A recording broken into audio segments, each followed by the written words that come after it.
Rachel here. This is one drill at a time, and I'm talking today about Pilates crisscross abs. So this is an easy one to make a lot of mistakes on, and not that it's going to be wrong. You're not going to, kill yourself if you're doing it slightly incorrectly, but you definitely want to get the most out of your practice in the limited amount of time that you might have. So in talking about this exercise, it often gets confused with bicycles, and I'll show you bicycles, what you might see in maybe a gym or other types of classes where people are going super fast, elbows are touching the knees, they're rounding through the spine, shoulders are up by the ears, and maybe you've done it that way and you're like wondering why. Maybe you don't feel the work through where you should feel it, which is the abdominals, right? In Pilates, you definitely want to work on slow, controlled movement. You want to match movement to your breath, so the breath is there to help you fully and properly engage the abdominals so that you're supported in that position. Shoulders are going to be down the back. We're going to talk about posture, alignment. The movement should be fluid, not choppy, not fast, not robotic, and using the breath to help you get there. Yep. So you'll start on your back.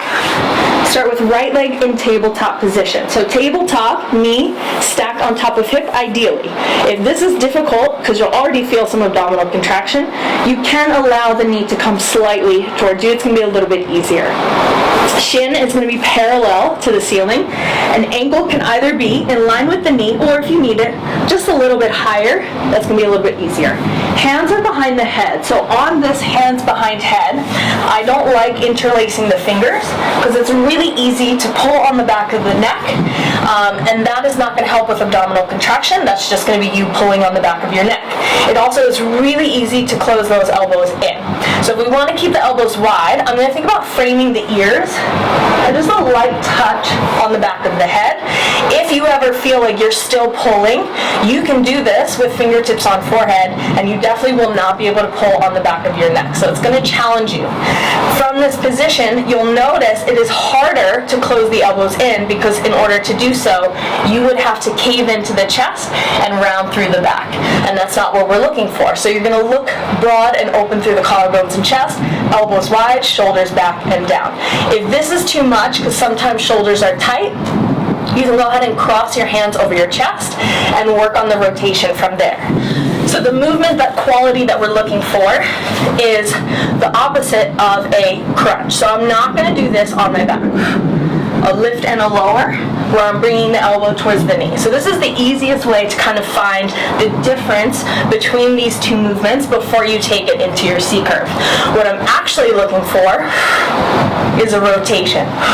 So you'll notice you're anchored through the lower part of the body, the hips, and really using the obliques, which is the target muscle for your crisscross abs. So yes, C curve pelvic floor, but you're adding the twist, the rotation, which comes from the obliques and not from the movement of the hips, if you can see that difference. So you can always practice those two movements before you go on your back so you can tell the difference once you're there. So now we'll get into it. Right leg is in tabletop, hands behind the head. Inhale to prepare. You're using one exhale breath. The exhale is to engage the abdominals, bring the navel in towards the spine, empty out, and twist. So the exhale initiates the engagement of the abdominals, which initiates the movement of the head and shoulders and the rotation through the obliques. So here we go. Inhale, prepare. Exhale, lift and twist. Left leg extends. The toes are in line with forehead. Your toes really should not be hovering off the floor because that's going to go into hip flexors. I want you to finish that C curve. You should see almost like a little half boat, the line of the body continuing. So I should be able to draw a big circle around the body. Slight tuck of the chin towards the chest. You're in your rotation. Exhale as you twist. You're not rocking side to side, so you shouldn't be rocking from hip to hip. The legs are just extending straight forward and straight back, and then you add in the rotation, the upper body. You're not dropping the elbow to the ground. That's a little cheat one that some people like to do. So I want you to keep it lifted. You don't have to be super high behind the upper body. You're again just looking for that rotation. Your C curve, you're lengthening the lower back and pressing it into the mat. Navel pulls in, abs draw in and up, underneath and closing the front ribs. So that's going to be proper abdominal contraction. It's going to keep you safe in that position. You're engaging front and back core with the shoulder pack into the back body as well as the obliques. So hopefully that helps your crisscross abs.